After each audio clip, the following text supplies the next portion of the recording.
Welcome to logic knowledge share program friends. এখন May মাস থেকে নিয়ে শুরু করে আরো 3-4 মাস বাংলাদেশে বর্ষা সিজন চলে এবং প্রচুর বৃষ্টিপাত হয়, আর সাথে ঝড় তো হয়। সো এই সময়টাতে কিন্তু সবথেকে বেশি নেটওয়ার্কিং ডিভাইসেস এবং সিসিটিভি ক্যামেরার প্রজেক্টগুলোতে সমস্যা হয়। আসলে এই সমস্যাগুলো কেন হয়? কারণ প্রপার ডিভাইস সিলেকশন করা হয় না এবং প্রপারলি ইনস্টল করা হয় না। আজকে আমি আলোচনা করব, আপনি বাংলাদেশে যেহেতু প্রতি বছরে আমাদেরকে এই সমস্যার মোকাবেলা করতে হয়, সো এই বিষয়টি মাথায় রেখে আপনার আউটডোরে কি ধরনের সিসিটিভি ক্যামেরা সিলেক্ট করবেন এবং কোন কোন ইনস্টলেশনে কোন কোন বিষয়গুলো খেয়াল করবেন এবং আপনার কোন ধরনের নেটওয়ার্কিং ডিভাইসেস সিলেক্ট করতে হবে, এই বিষয়গুলো নিয়ে সম্পূর্ণ আলোচনা করব। এই ভিডিওটি দেখলে আপনি আপনার পরবর্তী প্রজেক্টটি সম্পূর্ণ করতে পারবেন খুবই ভালোভাবে, যাতে করে এই সমস্যাগুলো অর্থাৎ রেইনি সিজনের সমস্যাগুলো আপনার আর না হয়। আর যারা আপনারা সিসিটিভি বিজনেস করেন তারাও এই ভিডিওটি দেখতে পারেন, আপনাদেরও নলেজ ইনশাআল্লাহ এই বিষয়ে বাড়বে। আর যারা আমাদের চ্যানেলটা এখন সাবস্ক্রাইব করেনি, প্লিজ সাবস্ক্রাইব করে রাখুন পরবর্তীতে নতুন ভিডিও পাওয়ার জন্য। সো আমাদের প্রথম যে বিষয়টি নিয়ে কথা বলবো, আমি একটা ক্যামেরা হাতে নিয়ে নিই, সেটি হলো আইপি ক্যামেরা। এটা আইপি বলতে ইনগ্রেস প্রোটেকশন বোঝাচ্ছি। তো ইনগ্রেস প্রোটেকশন হলো যে আপনারা শুনে থাকবেন IP66, IP67, যারা সিসিটিভি ক্যামেরার বিজনেস করেন তারা জানেন, যারা ইনস্টলেশন করবেন নিজের প্রজেক্টে তারা হয়তো বিষয়টা জানেন না।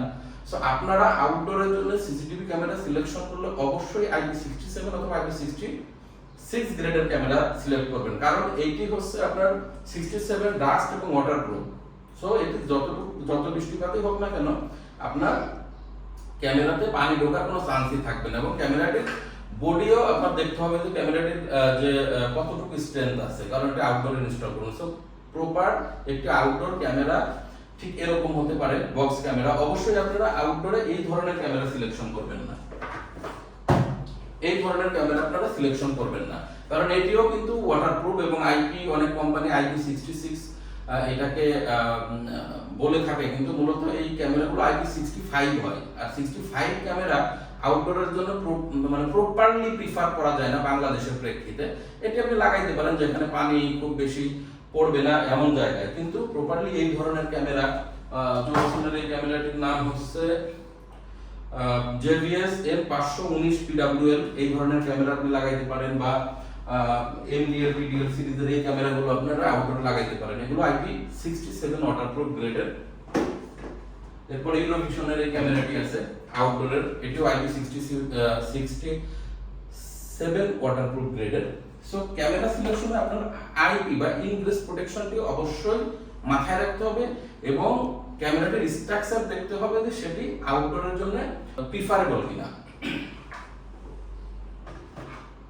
এরপরে আমি যেটি বলবো সেটি হলো কেবল সিলেকশন। কেবলের বিষয়টা হলো যে আপনার কেবলটি অবশ্যই কোয়ালিটি সম্পন্ন হতে হবে, কভার হতে হবে, শিল্ড প্রপার থাকতে হবে, অর্থাৎ একটি স্ট্রেংথ বা আউটডোরের জন্য এখন কিন্তু ক্যাট6 কেবল পাওয়া যায়। সো আপনাকে আউটডোরের জন্য আউটডোর ক্যাট6 কেবল বা ক্যাট5 কেবল আপনাকে সিলেক্ট করতে হবে। তারপরে আপনার আউটডোরে যখন একটি ক্যামেরা ইনস্টল করবেন তখন অবশ্যই যে কেবলের যে কানেকশনটা থাকে, এই কানেকশন আপনার এই ধরনের ক্যাট6 যে কানেকশন সিল প্রোটেক্টর পাওয়া যায়, এই ধরনের সিল প্রোটেক্টর আপনারা ইউজ করবেন। আমি আপনাদের একটু দেখাই এটি কেমন। এই ধরনের সিল প্রোটেকশন আপনারা ইউজ করতে পারেন। এই জিনিসগুলো আপনার ক্যামেরার সাথে থাকে, অনেক সময় না থাকলে আপনাকে কিনে আলাদা করে ইউজ করতে হবে। তারপরে আপনাকে ইউজ করতে হবে জাংশন বক্স। এটি একটি জাংশন বক্স যদি আপনি ইউজ করেন তাহলে আপনার এই ক্যামেরার যে এই ক্যাবেলগুলো থাকে, তারপরে আপনার যে থেকে আপনার অ্যাডাপ্টার থেকে ক্যাবেল আসে বা সুইচ থেকে ক্যাবেল আসে, সেই ক্যাবেলগুলো কিন্তু আপনি জাংশন বক্সের মধ্যে রাখলে যেটি হবে কি আপনার পানি ঢুকবে না। সো একটি প্রপার ওয়াটারপ্রুফ জাংশন বক্স আপনারা ইউজ করবেন, অবশ্যই যেটাতে জং ধরার পসিবিলিটি নেই। এরপরে আপনি নেটওয়ার্কিং সুইচ সিলেকশন করবেন। নেটওয়ার্কিং সুইচ অথবা আপনার অ্যাডাপ্টার, সিসিটিভি অ্যাডাপ্টার। যারা পিওই ক্যামেরা ইউজ করবেন তারা নেটওয়ার্কিং সুইচ ইউজ করবেন, যারা পিওই ক্যামেরা ইউজ করবেন না তাদেরকে আপনার ইউজ করতে হবে CCTV adapter. Waterproof junction box আপনারা ইউজ করবেন, অবশ্যই যেটাতে জং ধরার পসিবিলিটি নেই। সো আপনি কোন ধরনের অ্যাডাপ্টার ইউজ করবেন? আপনি এই ধরনের অ্যাডাপ্টার ইউজ করবেন। এই ধরনের অ্যাডাপ্টার ইউজ করলে যেটা হবে যে আপনি ওয়াটারপ্রুফ অ্যাডাপ্টার তো অবশ্যই এগুলো, এবং সাথে আপনার কিন্তু এখানে স্পেস থাকে, এই স্পেসের কারণে আপনার আলাদা এরকম জাংশন বক্স ইউজ করা লাগবে না। সো আপনি এখানে আপনার এই কেবল বা অন্যান্য যেসব জিনিসপত্র অতিরিক্ত থাকবে সেগুলো এখানে রেখে দিতে পারেন। আর সবসময় মাথায় রাখবেন যে আপনারা ব্র্যান্ডের অ্যাডাপ্টার ইউজ করবেন, যেমন এটি একটি জবিসন ব্র্যান্ডের সিসিটিভি অ্যাডাপ্টার। পিওই সুইচ, বাংলাদেশে কিন্তু এখন পিওই সুইচ আউটডোর পাওয়া যায়। সো আপনারা আউটডোরে যখন সুইচ ইনস্টল করেন এবং মেটালের জাংশন বক্স ইউজ করেন, এটা কিন্তু রিস্কি, কারণ অনেক সময় এগুলো জং ধরে বা লং টাইম এসব বাংলাদেশি লোকাল যে জাংশন বক্স গুলো থাকে এগুলো কিন্তু প্রপার কাজ করে না। সো আপনারা আউটডোর পিওই সুইচ ইউজ করবেন। এটি একটি আউটডোর পিওই সুইচ।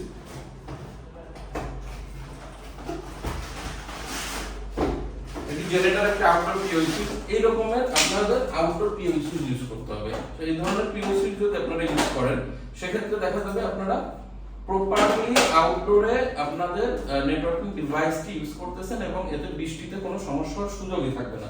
তো আপনারা এই ধরনের নেটওয়ার্কিং সুইচ ইউজ করবেন।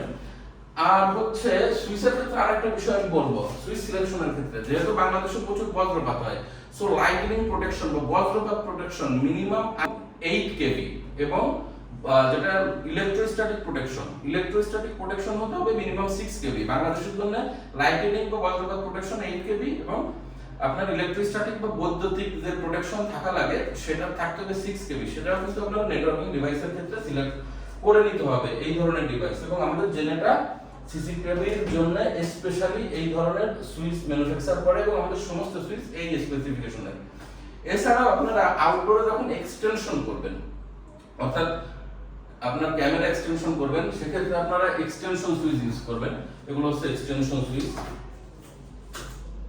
এই ডিভাইসগুলো ইউজ করলে আপনার ঝামেলা যে আপনার পরবর্তীতে যে শর্ট সার্কিট রিলেটেড সমস্যা বা আপনার পানি যে ধরনের শর্ট সার্কিট হয় সেগুলো কিন্তু আর থাকবে না। এটিও একটি আপনার ডিভাইস, এটি হলো যে আপনি আপনারা যে ধরনের সিসিটিভি ক্যামেরায় ইনস্টল করেন না কেন, যদি কিনা ইনস্টলেশন প্লেসে এমন জায়গা থাকে যেখানে বৃষ্টি পড়ার সম্ভাবনা কম, ক্যামেরাগুলো বা ডিভাইসগুলো সেখানে লাগাবেন। যদিও এগুলো ইনগ্রেস প্রোটেকশন থাকবে বা আপনার আউটডোরের সমস্ত ধরনের ফিচার থাকবে, তারপরেও যাতে করে আপনার এটির লংজিবিলিটি আরো বাড়ে। সো প্লেসগুলো আপনাকে ওভাবে নির্ধারণ করতে হবে, প্রপার ইনস্টলেশন করতে হবে। ইনস্টলেশনের ক্ষেত্রে আপনাদেরকে ইনস্টলেশন গাইডলাইনটা মানতে হবে এবং প্রপার ক্যাবেলিং করতে হবে।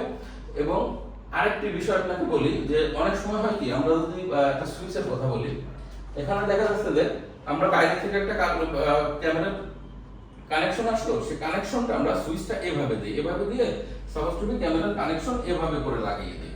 তো এতে করে কি হয়, বাইরে থেকে যখন এই মানে একটা ক্যাবেল চলে এসছে ভিতরে, বাইরে যখন ওই ক্যাবেল পানির সংস্পর্শে আসে, ক্যাবেল বেয়ে কিন্তু ভিতরে পানি চলে যেতে পারে সুইচের পোর্টের ভিতরে। সো আপনাদের মাথায় রাখতে হবে সুইচটা আপনি কিভাবে ইনস্টল করবেন। আপনি ইনডোরে সুইচ ইনস্টল করেন বা আউটডোরে সুইচ ইনস্টল করেন, সুইচ অবশ্যই এভাবে ইনস্টল করবেন। অর্থাৎ সুইচের যে পোর্টগুলো থাকে, পোর্টগুলো নিচেই থাকবে। নিচেই থাকলে যেটা হবে যে আপনি এখানে ক্যাবেল বাইরে থেকে আনেন না, যেভাবেই আনেন, আপনি দেখবেন যে ক্যাবেলের সাথে যে পানি আসতেছে, পানিটা আপনার সুইচের ভিতরে যাওয়ার সম্ভাবনা থাকবে না। সো আপনারা যারা এই সময়ে সিসিটিভি ইনস্টলেশনের চিন্তা করছেন, এই মে মাস চলে আসছে, তখন অবশ্যই আপনারা এই বিষয়গুলো খেয়াল করবেন। আপনারা যার থেকে সিসিটিভি ক্যামেরা নেওয়ার প্ল্যান করছেন তাকে অবশ্যই বিষয়গুলো তার কাছ থেকে অবগত হয়ে নেবেন, এবং এই বিষয়গুলো মাথায় রাখলে পরবর্তীতে আপনার এই হ্যাসেলগুলো আর থাকবে না এবং আপনার সিসিটিভি প্রজেক্টটি প্রপারলি কমপ্লিট হবে। Thank you for watching, thank you for staying with us.